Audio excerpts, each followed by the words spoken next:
यमराज के बहुत ही क्रूर स्वभाव वाले, बहुत ही जहां दया नाम की वस्तु नहीं, ऐसे क्रूर स्वभाव वाले, हाथों में हथकड़ी लिए हुए और बड़ा भारी मुद्गर, वो बड़े भयंकर, और उनके शरीर से दुर्गंध, देखने से ही मलमूत्र छूट जाए ऐसे भयंकर, और उसी को दिखाई देते हैं जो मरणासन होता है। यमदूतों की दृष्टि पड़ते ही वो शरीराहंकारी जीव कांप पड़ता है। अब बोलने की हिम्मत नहीं, कफ पित्त वायु सब बिगड़ चुका है, कोई सहयोग देने वाला नहीं, सांस भी नहीं ली जा रही। अब उसका चित्त वहीं भ्रमण करेगा, मेरा पुत्र बचा ले, मेरी पत्नी बचा ले, मेरा परिवार। भगवान की तो याद जीवन में की नहीं, तो अब भगवान की अगर याद की होती तो ऐसी दुर्दशा नहीं होती। अब वो चीखने की कोशिश करता है पर आवाज नहीं निकलती, एक शब्द भी नहीं निकल, बार बार प्रयास करता है कोई मेरी रक्षा कर ले। इन भयावन 2 यमदूत होते हैं, उसका मल निकल जाता है भयवश, मूत्र छूट जाता है, मुख सूख जाता है, आंखें पलटने लगती हैं, सांस ऊपर को उठने लगती है, देखने की शक्ति नष्ट हो गई, भारी वेदना, तड़पता हुआ वो शरीर को छोड़ता है। अब जैसे बोले कि शरीर तो यहीं छूट जाता है, दंड किसको मिलता है? तो आप स्वप्न में जब पीटे जाते हैं तो आपको पीटने का दुख होता है कि नहीं होता है? पीटने का दुख होता है, जगने के बाद पता चलता है वो झूठा होता है। शरीर तो स्थूल आपका सैया में सोया होता है, जब चाकू मारी जाती है ना तो वैसे ही अनुभव होता है, वैसे ही अनुभव होता है। तो ये जब स्वाप्निक शरीर में अनुभव हो गया, वो तो यम यातना देह पर्सनल, जैसे जेल की वर्दी मिलती है ऐसे एक शरीर मिलता है उस जीवात्मा को। मन बुद्धि चित्त अहंकार 5 ज्ञान इंद्रियां 5 कर्म इंद्रियों सहित उस शरीर में पैक कर दिया गया, उसका नाम यातना देह है। अब उसको उस शरीर से ले जाते हैं यातना देह से, स्थूल देह तो यहीं छूट गया, सूक्ष्म शरीर कारण शरीर पैक कर दिया गया यातना देह में। जैसे स्थूल शरीर में स्थूल शरीर छूट रहा, यातना देह मिली, वो सूक्ष्म होता है। अब ये माता पिता का गर्भजनित देह नहीं है, ये दंड विधान वाला है, ये कर्म जनित होता है, इसे यातना देह कहते हैं। यमराज के दूत फांसी लगाते हैं गले में, जैसे कुत्ते के नहीं डाली जाती ऐसे, और पीछे से मुद्गणों की मार और घसीटते हुए ले जाते हैं।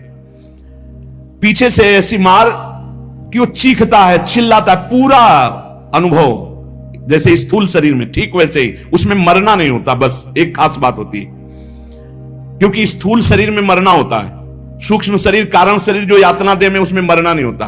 बहुत लोग कहते हैं शरीर तो यहां छूट गया फिर नरक स्वर्ग किसको मिलता है? अरे शरीर एक कोट की तरह उतार दिया गया, तू तो उसी में पैक है, अभी भूल मत कर। अब देखो दक्षिण दिशा की ओर उसे दौड़ाते हुए मारते हुए पीछे से ले जाते, और तप्त बालू, आग जैसी तपती हुई बालू, जैसे यहां कुश होते हैं ऐसे लोहे के कांटे होते हैं, उस पे चलना, कांटे फैले हुए हैं, कहीं लोहे की बड़ी बड़ी कीलें गड़ी हुई हैं, कहीं लोहे की कंकरीली ऐसी भूमि, लोहे के ऐसे सैकड़ों कांटे जैसी गुखरू जैसी ऐसी डाल दी गई हैं लोहे की, और अत्यंत कठोर, जब उसमें पैर रखते हैं भारी कष्ट, पीछे से मार, वहां दया नहीं है। कहीं आगे भूमि आग जैसी जलती हुई, कहीं सैकड़ों गड्ढे जिनमें गिरा गिरा करके मारते हुए ले जाते हैं, और सूर्य भगवान इतने नजदीक से ताप देते हैं कि आग लगती है, वो सूर्य की किरणों से जलता है। ऐसे यमराज के उस मार्ग में घसीटते हुए यमराज के दूत ले जाते हैं, यमपथ, और बीच बीच में दूत उनको कठोर ताड़ना देते हैं, रोक रोक के, मरना है नहीं। जिस समय जीव को घसीट कर ले जाते हैं, सैकड़ों घुड़कियां, मार, इस तरह का कष्ट हो।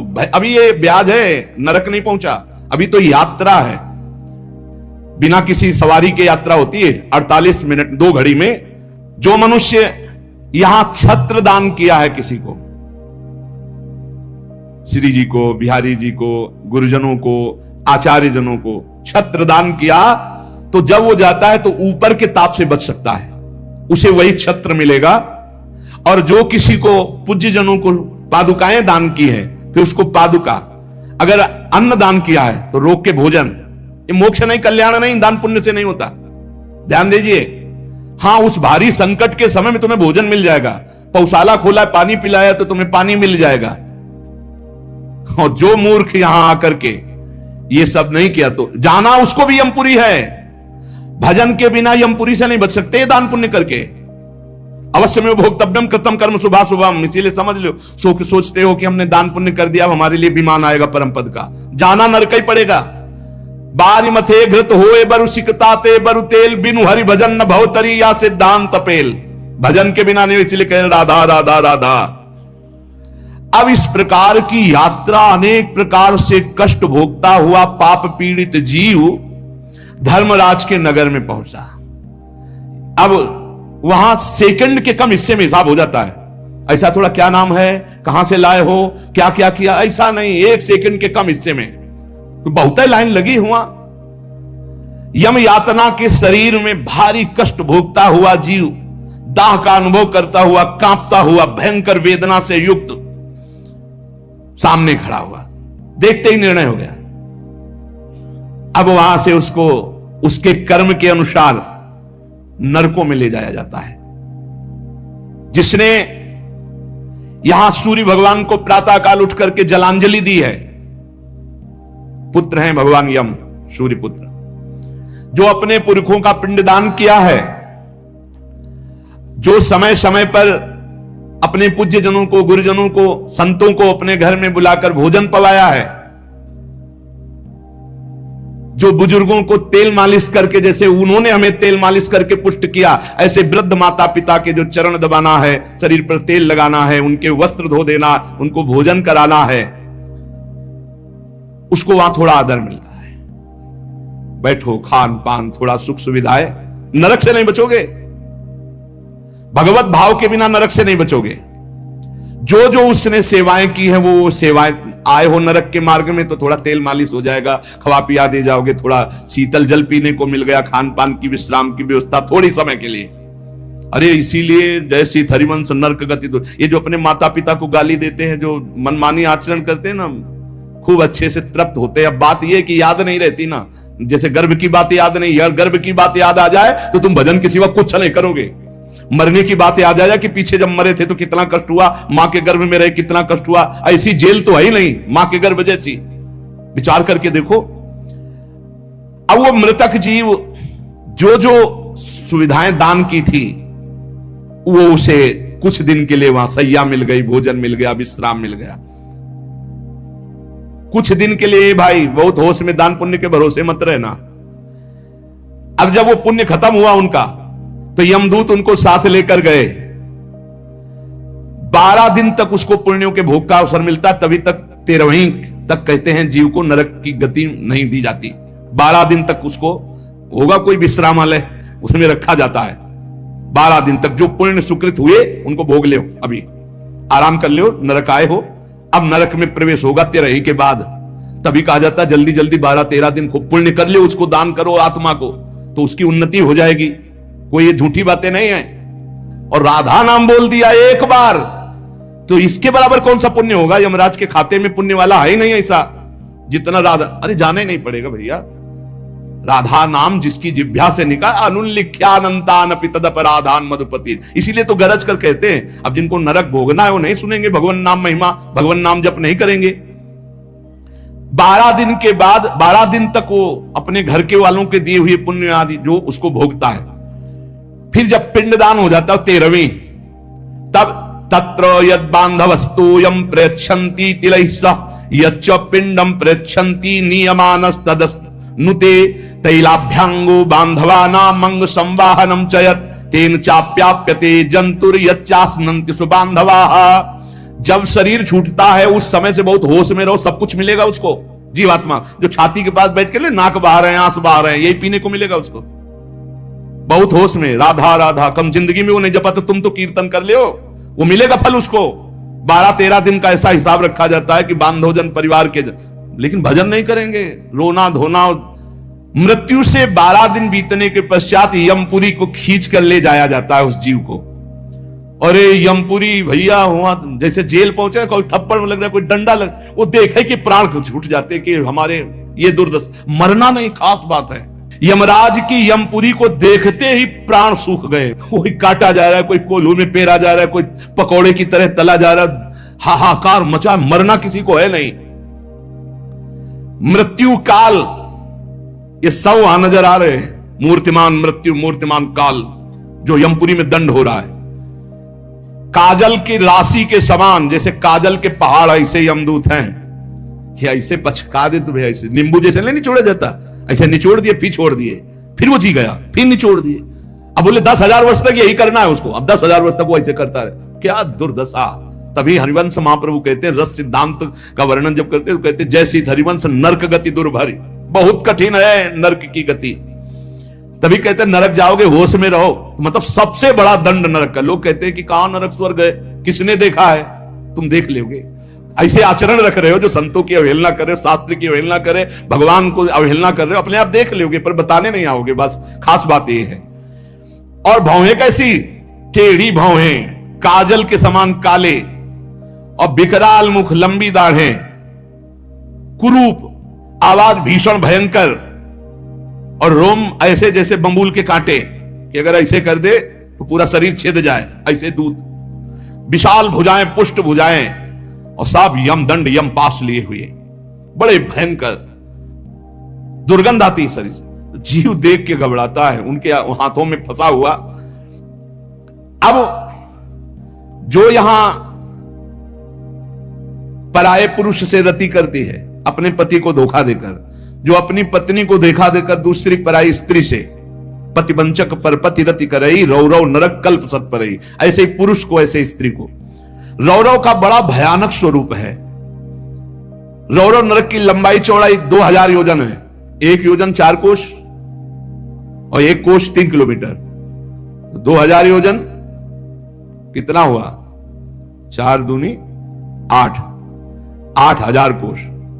2000 का 4 तो 8000 हुआ, और अतिरिक्त 24,000 किलोमीटर का है। 24,000 किलोमीटर, और गड्ढा रूप है जिसकी बहुत गहराई है। यह नरक बड़ा दुखदाई है। इसमें अंगार रास बिछी हुई है, आगों की अंगार रास, दहकते हुए अंगार, बहुत ही। अब जो स्त्री यहां पराये पुरुष से, तो वैसे ही सैया अंगार की और तपता हुआ आग का पुरुष। अब भैया वहां जो पुरुष पराई स्त्री से, ये लिव इन रिलेशन, ये गर्लफ्रेंड, तुम्हारा इंतजार हो रहा है रौरव में, नंबर लिख गया है। तस्मात् शास्त्रम प्रमाणन्ते, पशुवत आचरण नहीं। इसीलिए भारत भूमि में जन्म होना शास्त्रों में महानता का वर्णन किया गया, क्योंकि धर्म का पूर्ण यहां पालन करने वाले जन होते हैं। जो नहीं करते उनके लिए व्यवस्था है। अब उसके भीतर यमराज, उस दूत, यमराज के दूत उस पापी जीवात्मा को, अब वहां स्त्री पुरुष तो है नहीं, वो तो शरीर पहले ही छूट गया। अब यातना देह, वो जेल की वर्दी, यातना देह नरक की वर्दी, धधकती आग में वो जल रहा है, चीख रहा है, पग पग पर भून भून कर गिर रहा है, न मूर्छा न मरण, रात दिन चीखता रहता है, जलता रहता है। दौड़ना है 28,000 किलोमीटर, बस उसी में दो, आनंद लीजिए। कितने दिन? बोले सहस्त्रों वर्ष, 1-2 वर्ष नहीं, सहस्त्रों वर्ष। ऐसे पापियों की शुद्धि नरक में की जाती है। फिर जब वहां से निकलते हैं तो कीड़े मकोड़े, पतंगे, हिंसक जीव, मच्छर, वृक्ष, ऐसी योनियों को प्राप्त होते हैं पापी जीव। या मनुष्य योनि में आए, पाप बहुत नष्ट हो गए वहां, तो यहां कुबड़ा, नाटा, बड़े घृणित शरीर वाले, जो अवशिष्ट पाप बचते हैं थोड़े। आप कहोगे नरक भोगने के बाद भी अवशिष्ट बचे? कि हां, जैसे यहां किसी को सजा दी जाती, 20 साल की सजा और 1 लाख रुपया जुर्माना। अरे जब जेल ही दे दी तो जुर्माना का? बोले नहीं, जुर्माना है। तो जो जुर्माना हुआ उसका यह दंड है मृत्यु लोक में, समझ लो। जैसे लोग प्रश्न कर देते, हमें समझ में नहीं आता, जब नरक भोग लिया तो फिर आंखों में भोगना पड़ता है, तो तुम्हारी समझ में नहीं आता जब 20 साल की सजा दे दी, 1 लाख जुर्माना रख दिया, वो जुर्माना ये मनुष्य से भजन कर ले हो, नहीं तुम्हारी दलीलें काम नहीं आएंगी। इस प्रकार पाप करने वाले जीवों को विविध प्रकार के नरकों में पिताजी कष्ट दिया जाता है। सुमति महाराज कह रहे, जब यहां से कोई पुण्यात्मा पुरुष गति करता है तो वो पुण्य लोकों को ले जाया जाता है। उसके साथ गंधर्व लोग गीत गाते हुए चलते हैं, आगे आगे अप्सराएं नृत्य करती हैं, और वो विमान पर बैठा आभूषणों से सुसज्जित, समय समय पर मीठा जल, ये सब सुविधाएं भोगता हुआ स्वर्ग जाता है। और वहां अपने पुण्य के अनुसार अप्सरा, विमान, महल सब सुविधाएं प्राप्त करता है, पर वहां भी जलता रहता है, क्योंकि उसके दिमाग में एक माला पहनाई जाती है उसके शरीर में, उसको बता दिया जाता है जिस दिन ये माला कुम्हला गई या खोपड़ी के बल से नीचे फेंक दिए जाओगे, मृत्यु लोके विसंति। अब वो रोज माला देखकर जलता रहता है कि ये माला कभी, और जहां कुम्हलाना शुरू हुई तो भयंकर पीड़ा, ये सब छूट जाएगा, अप्सरा, महल, बड़ी सुख सुविधा में आ सकती, और वो सब छूट जाएगी। अच्छा, ये दुख, और दूसरा एक दुख बगल में दूसरी अप्सरा वाला निकला विमान, जो उससे कई गुना सुंदर, कई, अब वो जल रहा है, उसको शांति नहीं। तब लगी कुशल न जीव कहूं, सपने हूं मन विश्राम, जब लगी भजत न राम कहूं, शोक धाम तज काम। पिताजी, जो मनुष्य यहां वीर्य को नष्ट करता है, बर्बाद करता है, उसमें जीवात्मा होती है, ये बहुत ध्यान देने। इनको इनाम में महारौरव नरक मिलता है, परिणाम में महारौरव नरक। ये जो अष्टमैथुनों का प्रयोग करके बिना शास्त्र मर्यादा के वीर्य को बर्बाद करते, जैसे शास्त्र मर्यादा है संतानोत्पत्ति के लिए, गृहस्थ मासिक धर्म के बाद, पवित्रता होने के बाद, भगवत चिंतन करते हुए भगवान की सृष्टि पूर्वक जो आराधना का भाव रख करके संतान उत्पन्न, बस उतने के लिए शास्त्र आज्ञा करता है। नहीं, मानव जीवन बहुत ही सावधानी के लिए, वेद में ये सब हम आप जैसे प्रकट हुए ऐसे जीवात्मा विराजमान है, उसको यथास्थान ना समर्पित करके और नष्ट कर देना, या फिर संतान नष्ट कर देना, या बहुत तरह से जो ये है, महारौरव नरक की प्राप्ति होती है।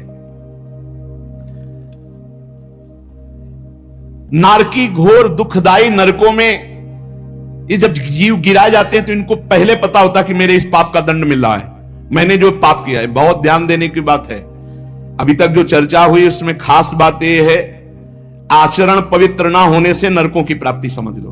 पहला, पराई स्त्री की तरफ या स्त्री पराई पुरुष की तरफ जो व्यभिचार प्रवृत्ति करती है उसे रौरव नरक मिलता है। यहां जो व्यर्थ में वीर्य नष्ट करते हैं अन्य प्रकार से, इसे खिलवाड़ न समझा जाए, ये मनोरंजन नहीं है। मानव देह बहुत बड़ी संपत्ति है जो भगवान की प्राप्ति के लिए मिली है। जैसे आप अभी पता चले कि आप शरीर को नष्ट करना चाहते तो हमारी भारत सरकार आपको बंदी बना लेगी। सरकारी संपत्ति, आप जी सकते हो, केवल सेवा कर सकते हो, कर्म कर सकते हो, लेकिन इसे नष्ट करने का अधिकार नहीं। तो भागवतिक भी दंड है इसमें। तो आपको जो संपत्ति मिली हुई है, आंख, नेत्र, कान, सब इंद्रियां, इनका सही मार्ग में प्रयोग करो। गलत प्रयोग करोगे तो दंड मिलेगा। तुम इसके स्वामी नहीं हो, तुम सेवक हो। ये भगवान की दी हुई वस्तु है, उसे दुखदाई नरकों में गिराया जाता है। दिमाग में बैठा लो ये बात। व्यर्थ में ब्रह्मचर्य को नष्ट करना, व्यर्थ में ये पाप जनित कार्य करना, महारौरव नरक में जाने का पूरा तैयारी कर रहे हो। ये अज्ञान की बात नहीं, भगवान की कृपा से सत्संग सुनने को मिल रहा है, शास्त्र सम्मत। तो डरो, डर करके अपना सुधार करो। ऐसा नहीं कि आप कोई नहीं देख रहा, आपके मन में जो आया आप वो कर रहे हैं, नहीं, आपको इसका दंड मिलेगा, एक एक सेकंड का दंड मिलेगा। यमदूतों द्वारा घसीट घसीट कर ले जाए गए उस महान रौरव नरक में एक घंटी यंत्र की तरह उसमें बड़े बड़े कांटे ऐसे हैं जैसे खजूर के, वो घूमता हुआ है। इसका विस्तार 12,000 योजन है। बरचौक 48,000 कोष, 12,000 योजन। तांबे की सी तपती हुई, धधकती हुई भूमि, और उसमें बिजली जैसा यंत्र घूमने, और बड़े बड़े खजूर जैसे कांटे, और ऊपर से उसमें फेंक दिया। तड़पता है ऐसे, बस उसी में तड़पते घूमते रहो। अरे बड़ा कष्ट में, वहां मरना नहीं है, तो वहां पूरा खेल बहुत कष्ट का है।